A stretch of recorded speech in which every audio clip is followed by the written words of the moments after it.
Tuduhan ini tentunya kepada kita. Dalam dinamika politik Indonesia dewasa ini, bukan politik identitas yang harusnya ditakutkan, tapi menuduh kelompok tertentu menggunakan politik identitas yang memojokkan golongan dan agama tertentu. Tuduhan ini sejauh ini berdasarkan kajian dan tidak ada dasar teoritisnya. Yang berbahaya itu bukan politik identitas, yang berbahaya itu adalah politisasi agama dalam rangka untuk merebut kekuasaan. Contoh politisasi agama itu, sehari-harinya tidak pernah pakai kerudung, sehari-harinya biasa-biasa saja, menjelang pemilu rajin ke pesantren pakai kerudung. Nah, itu namanya mempolitisasi agama. Sehari-harinya tidak pernah ikut baca yasinan, tidak pernah ikut yang namanya maulid Nabi. Menjelang pemilu datang ke pesantren, membagi-bagikan uang, ikut maulid dan ikut namanya pengajian. Itulah mempolitisasi agama. Itu bukan politik identitas, itu adalah politisasi agama. Penganjur narasi politik Islam, saya tidak ingin sebutkan namanya, salah satu sekjen dari partai yang sangat berkuasa, menurut saya menghidupkan api ketakutan dan fobia terhadap kelompok tertentu. Dalam pidatonya di sekolah partainya, yang bersangkutan itu menggelorakan demi menjaga identitas perkawinan, maka kita harus siap memerangi yang disebut dengan politik identitas. Mereka siap untuk memerangi politik identitas. Artinya kita juga siap untuk menghadapi politik yang memerangi oleh politik identitas. Ini sekjen dari suatu partai politik yang berkuasa. Begitu juga ketua umum dari partai politik yang besar dalam rangka untuk menyaring pilpres, dalam rangka untuk menyaring presiden. Mereka menyatakan akan mengusung presiden yang akan menolak politik identitas itu. Artinya dia menolak keberagaman lahirnya politik identitas di Republik ini. Padahal Indonesia ini Bhinneka Tunggal Ika. Bhinneka itu berbeda-beda, ikanya satu. Tidak mungkin Eka Tunggal Ika.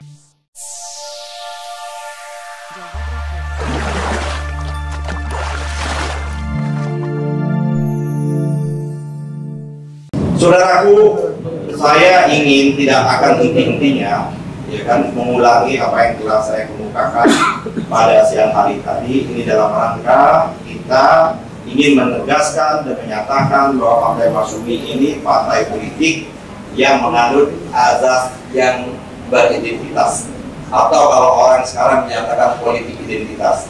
Kita ingin menyatakan Partai Masyumi ini salah satu partai yang beridentitas. Politik identitas itulah yang akan kita canangkan di Partai Masyumi ini.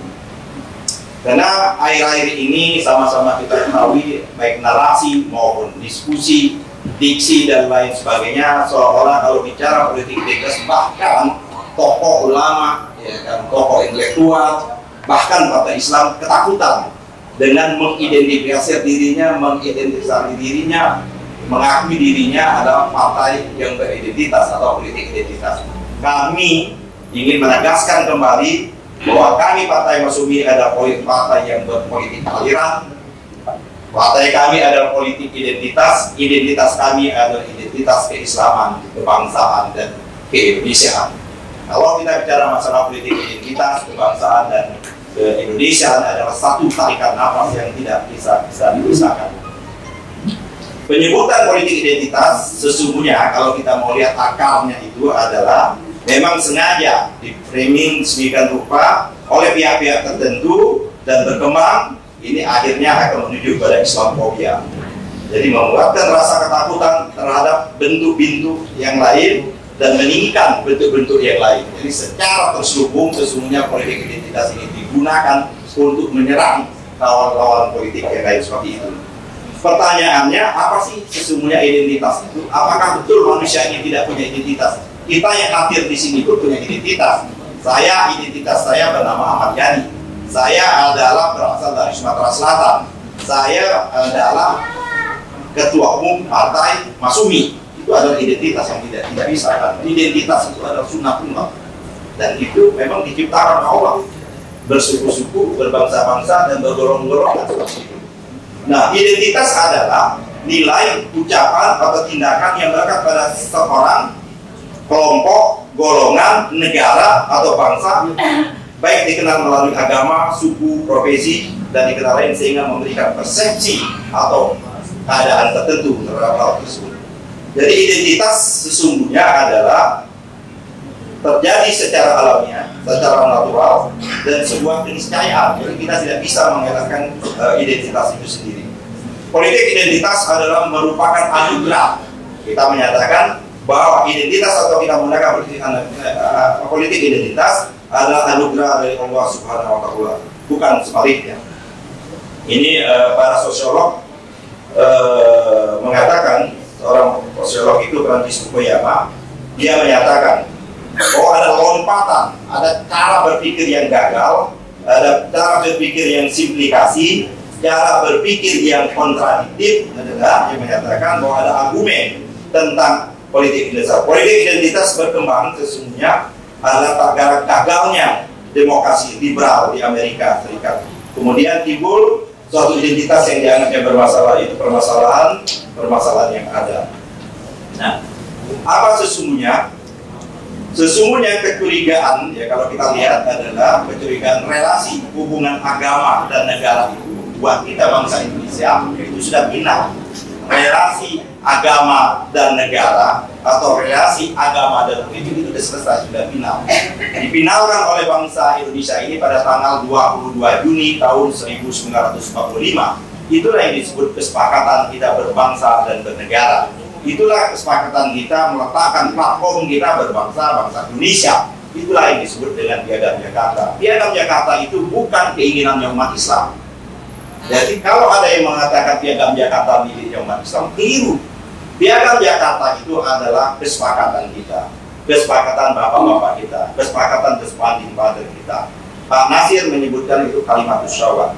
Kalau Muhammadiyah menyebutkan Darus Syahadah, negara kesaksian. Nah, tanggal 22 Juni itulah melambungkan semua alur pikiran yang ada yang berkembang di dalam Badan Penyelidikan Usaha-usaha Persiapan Kemerdekaan, dirumuskan oleh Panitia 9. Di antara Panitia 9 itu 4 orang ulama, yang ulama Islam ke-Indonesia, ada 4 orang lagi kebangsaan yang beragama Islam juga, dan 1 orang yang beragama non-Islam. Dari 9 orang tersebutlah yang merumuskan pidato-pidato, pandangan-pandangan, cara berpikir, ide dan gagasan dari lebih kurang 57 orang yang berkongres, kalau kita mau menyatakan sekarang, yang berumus di dalam Badan Penyelidik Usaha-usaha Persiapan Kemerdekaan. Jadi yang pidato itu bukan Bung Karno sendiri. Bung Karno adalah pidato terakhirnya pada tanggal 1 Juni. Pidato Bung Karno pada tanggal 1 Juni, Pancasila menurut versinya Bung Karno pada tanggal 1 Juni, bukan Pancasila 22 Juni, dan bukan juga Pancasila 18 Agustus. Bisa kita lihat seperti itu. Akan tetapi Bung Karno sebagai ketua Piagam Jakarta, Bung Karno ini adalah ketua panitianya, sudah tidak lagi sesungguhnya mempertahankan Pancasila tanggal 1 Juni. Bung Karno itu sudah bersama-sama dengan ulama dan tokoh-tokoh yang lainnya itu adalah Pancasila yang disebut dengan Piagam Jakarta tanggal 22 Juni. Itu pada sidang kedua, pleno kedua atau rapat kedua di BPKI pada bulan Juli. Lagi-lagi kesepakatan ini dicoba diganggu, lagi-lagi kesepakatan ini dicoba dirongrong, ingin dibatalkan oleh Mr. Ratu Hari-Hari. Dia memprovokasi pada waktu itu bahwa apabila di dalam pembukaan Undang-Undang Dasar itu masih ada 7 anak kalimat, maka Indonesia Timur akan merdeka. Yang tampil ke depan membela itu adalah Bung Karno. Jadi kalau sekarang ini ada anak keturunan biologis maupun ideologis Bung Karno yang anti Piagam Jakarta, sesungguhnya dia anti Bung Karno itu sendiri. Dia lupa sejarah itu sendiri. Jadi buat kita sebagai orang Islam, relasi antara agama dan negara itu sudah selesai. Itulah dirumuskan di dalam yang namanya adalah Piagam Jakarta, yang kemudian dirumuskan pada tanggal 18 Agustus, kemudian dirumuskan kembali pada tanggal 5 Juli tahun 1959. Nah, kalau teks kembali pada Undang-Undang Dasar 45 yang dijiwai, yang diilhami dengan Piagam Jakarta, bagian yang tidak tak terpisahkan seperti itu. Nah, hubungan agama dan politik, hubungan agama dan negara tidak dapat, sesungguhnya tidak terdapat bahaya yang sekarang ini dicoba digunakan dalam rangka untuk memecah belah sebuah republik. Realitas sosial politik masyarakat Indonesia yang terbagi dari beberapa suku, etnis, agama, dan golongan. Tapi pada prinsipnya perbedaan itu telah diterima dengan cukup baik oleh masyarakat kita yang tadi saya kemukakan di dalam platform kita berbangsa, dan bernegara. Dalam konteks inilah politik identitas sejauh mengenai hubungan agama dan politik tidak bisa dipisahkan. Bagaimanapun upaya usaha yang coba dipisah-pisahkan antara agama dan negara yang dilakukan oleh komunis itu pasti gagal. Karena setiap afiliasi politik, baik itu kelompok civil society maupun partai politik, memiliki sifat dan identitas sendiri yang menjadi bertanda secara kultural, ideologi, dan masalah. Politik dan agama dalam pandangan Islam adalah dua ruang yang tersambung. Jadi politik dan agama menurut pandangan kita, karena Islam itu adalah mengatur hidup dan kehidupan, tidak hanya mengatur hidup secara personal, tapi hidup bermasyarakat, hidup berbangsa dan bernegara, maka Islam memandang politik dan negara itu bagian yang tersambungkan, atau istilahnya dua sisi mata uang, seperti itu. Bahkan sejarah umat manusia selalu menjadikan identitas sebagai visi maupun misi perjuangannya. Dalam sejarah perjuangan kemerdekaan Indonesia, politik identitas atau kalau mau menggunakan istilahnya Ibnu Khaldun dalam bukunya Muqaddimah As-Sobiah telah menjadi bagian penting dari bagi negara kesultanan dan kerajaan-kerajaan di Nusantara ini untuk melawan penjajah Belanda di masa lalu.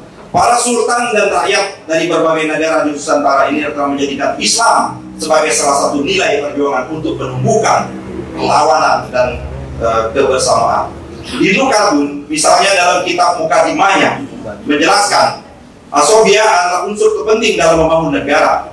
Tanpa As-Sobiah atau kelompok yang dikatakan tadi, maka kelompok-kelompok nomaden yang menaklukkan wilayah tersebut tidak dapat membangun negara.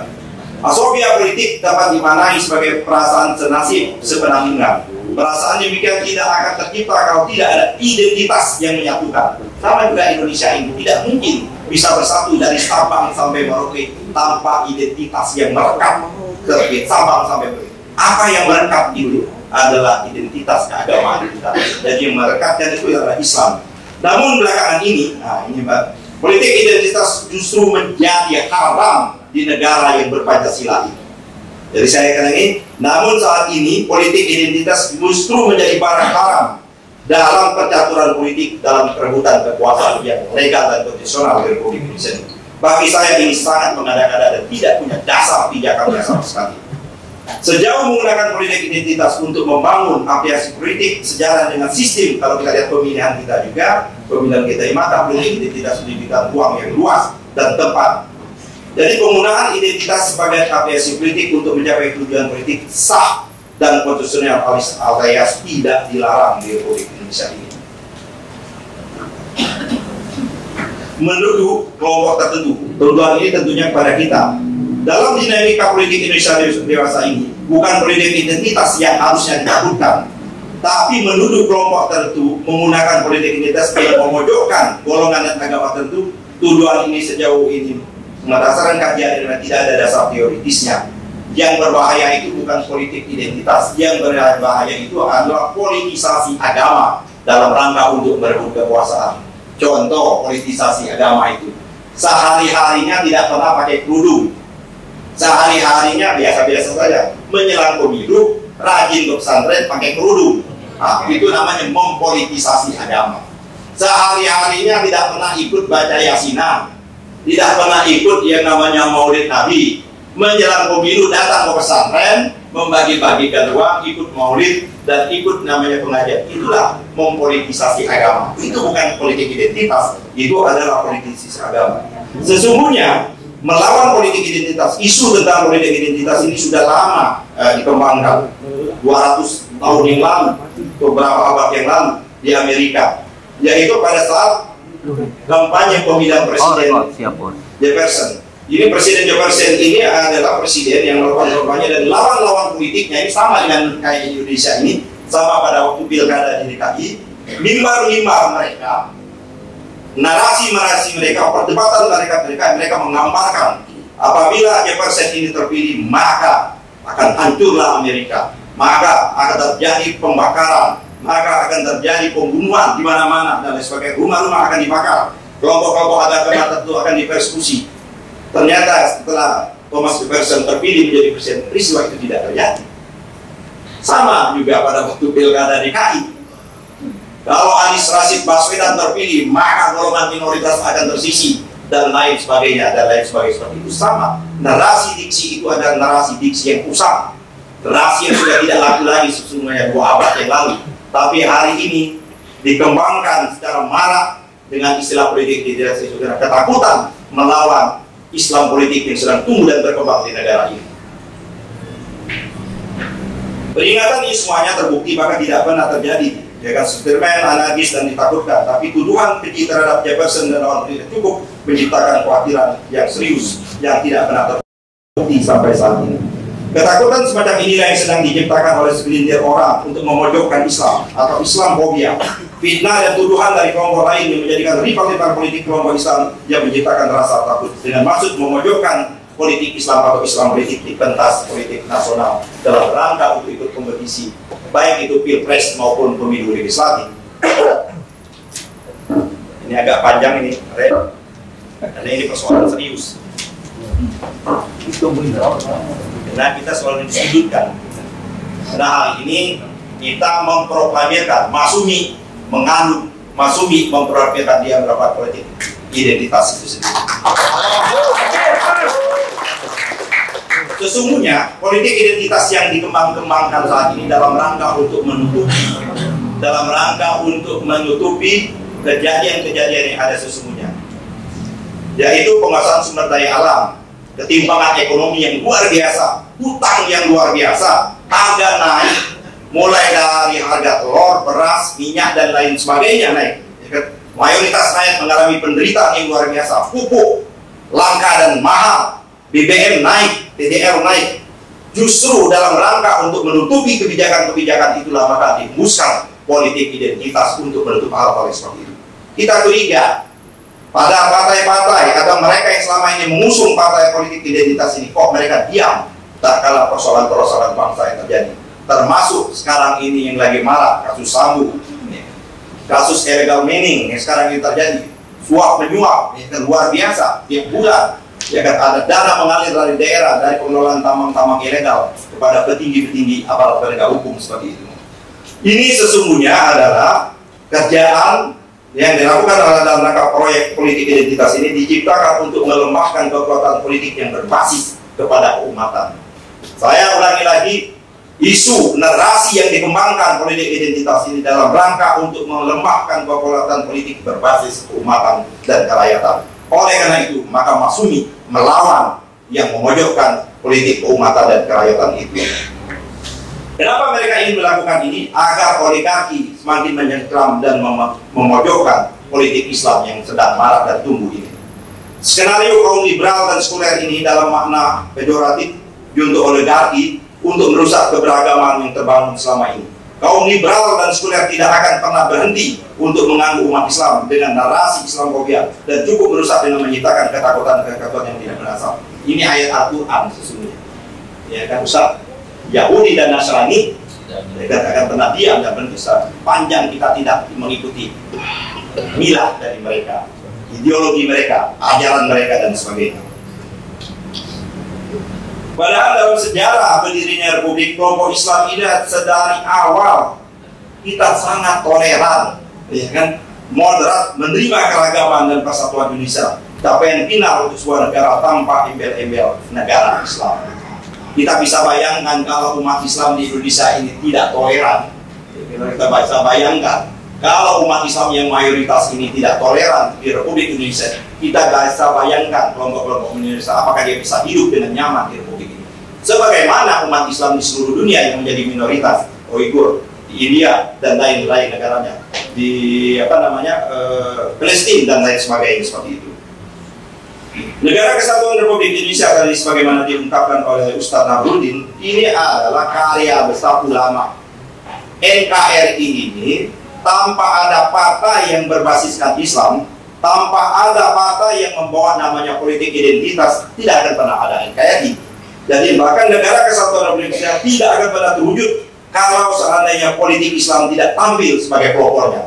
Jadi kalau Masyumi tidak pernah tampil, Masyumi tidak pernah ada di Republik Indonesia ini, maka NKRI tidak akan pernah ada.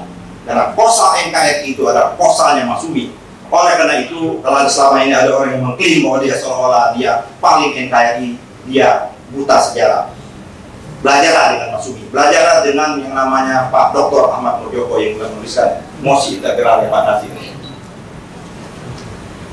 Begitupun sebelum kemerdekaan, kekuatan Islam baik melalui organisasi Islam seperti Muhammadiyah, NU, MIAI, Syarikat Islam, dan lainnya berjuang dengan identitas keislamannya. Jadi berjuang itu dengan identitas keislamannya untuk memerdekakan Indonesia ini. Atas dasar Islam itulah ulama-ulama mengeluarkan resolusi jihad tanpa dasar yang disebut dengan politik aliran, tanpa ada yang namanya menggabungkan politik dan agama. Tidak akan pernah mungkin muncul yang namanya fatwa ulama pada waktu mempertahankan kemerdekaan kita. Hanya dengan kekuatan Islam itulah, kekuatan mayoritas itulah Republik merdeka dan dipertahankan. Karena itu saya meyakini bahwa tidak ada sedikit pun nokta atau kotoran dalam pikiran umat Islam untuk melakukan diskriminasi terhadap etnis, suku, agama, dan golongan. Sedari awal Islam berjuang untuk negara kesatuan dan tidak mungkin merusak apapun alasannya. Maka kita meminta betul kepada pihak-pihak yang selalu menuduh, ya kan, hentikanlah tuduhannya bahwa umat Islam atau politik Islam menggunakan politik identitas dengan niat mencegah belah. Karena itu fitnah keji bagi umat Islam. Umat Islam lah yang ikut mendirikan NKRI adalah kesepakatan bersama tanpa berniat untuk merubahnya. Penganjur narasi politik Islam, saya tidak ingin sebutkan namanya, salah satu sekjen dari partai yang sangat berkuasa, menurut saya menghidupkan api ketakutan dan fobia terhadap kelompok tertentu. Dalam pidatonya di sekolah partainya, yang bersangkutan itu menggelorakan demi menjaga identitas perkaranya, maka kita harus siap memerangi yang disebut dengan politik identitas. Mereka siap untuk memerangi politik identitas. Artinya kita juga siap untuk menghadapi politik yang memerangi oleh politik identitas. Ini sekjen dari suatu partai politik yang berkuasa. Begitu juga ketua umum dari partai politik yang besar dalam rangka untuk menyaring pilpres, dalam rangka untuk menyaring presiden. Mereka menyatakan akan mengusung presiden yang akan menolak politik identitas.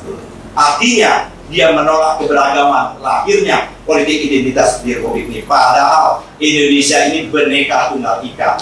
Bhinneka itu berbeda-beda, ikanya satu. Tidak mungkin Eka Tunggal Ika seperti itu. Kekuatan Islam menyatu, maka pemilu 2004 ini yang ditakutkan. Kalau kekuatan Islam menyatu sebagaimana dikemukakan oleh Ustadz Namruddin tadi, ini teori. Kalau aktivitas umat Islam bersatu, maka umat Islam itu akan memenangkan. Itu terbukti. Inilah yang ditakutkan. Inilah yang ditakutkan, kebangkitnya kembali Islam politik, bangkitnya lagi Islam yang memimpin di Republik ini karena mampu menyelesaikan berbagai persoalan. Maka dibuatlah narasi, diksi, dan diskursus seolah-olah politik identitas itulah yang membahayakan negara. Padahal yang membahayakan negara itu adalah perilaku buruk, perilaku yang tidak adil, perilaku menyimpang, LGBT, dan lain sebagainya seperti itu. Tetapi yang agak mengecewakan, ini agak mengecewakan kita, ada tokoh ulama, mantan ketua Majelis Ulama Indonesia yang sekarang menjabat pejabat tertinggi nomor 2, bahkan menyerukan agar politik identitas tidak lagi dimainkan pada pemilu 2024. Melalui mimbar ini kami menyatakan Masumi akan tetap mengumumkakan politik identitas pada pemilu 2024.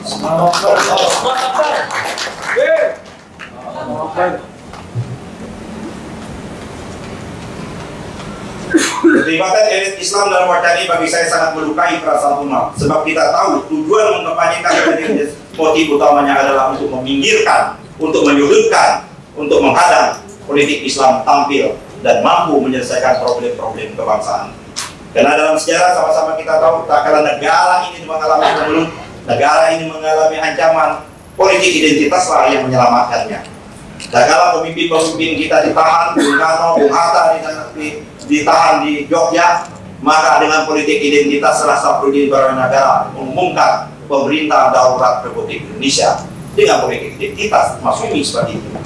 Begitu juga pada tahun tadi disebutkan, tak kala kita terpecah-pecah menjadi negara-negara bagian, negara-negara kecil, maka dengan politik identitas Muhammad Nasir lah, ya kan, identitas keislaman yang menyatukan, maka kembali yang disebut dengan mosi integral Muhammad Nasir, sehingga akhirnya Indonesia ini kembali menjadi negara kesatuan Republik Indonesia. Artinya kosakata NKRI itu baru muncul pada tanggal 3 April tahun 1950. Jadi sekali lagi saya ingin menghimbau kepada seluruh kawan-kawan partai-partai Islam yang ada maupun partai-partai yang berbasis Islam. Mari kita jangan takut menggunakan identitas kita. Kita tunjukkan bahwa Islam adalah jalan keluar dari menyelesaikan problem-problem kebangsaan. Kita tunjukkan dengan politik cara Islam, maka kita akan menunjukkan keadilan. Dengan politik Islam bahwa keadilan itu muncul, baik penguasaan tambang, lain sebagainya, lahan dan sebagainya, perilaku koruptif dan lain sebagainya, dan lain sebagainya seperti itu. Sekali lagi saya ingin mengakhiri Masyumi, kader-kader Masyumi, fungsionaris Masyumi siap menghadap dan menantang mereka yang anti politik identitas. Mari kita buka perdebatan, mari kita buat diskursus mana yang lebih NKRI, Masyumi atau partai-partai yang mengusung identitas atau mereka yang mempolitisi agama untuk kepentingan lain. Kami tunggu dan kami tantang, Masyumi menantang untuk mari kita buka diskursus tentang politik identitas.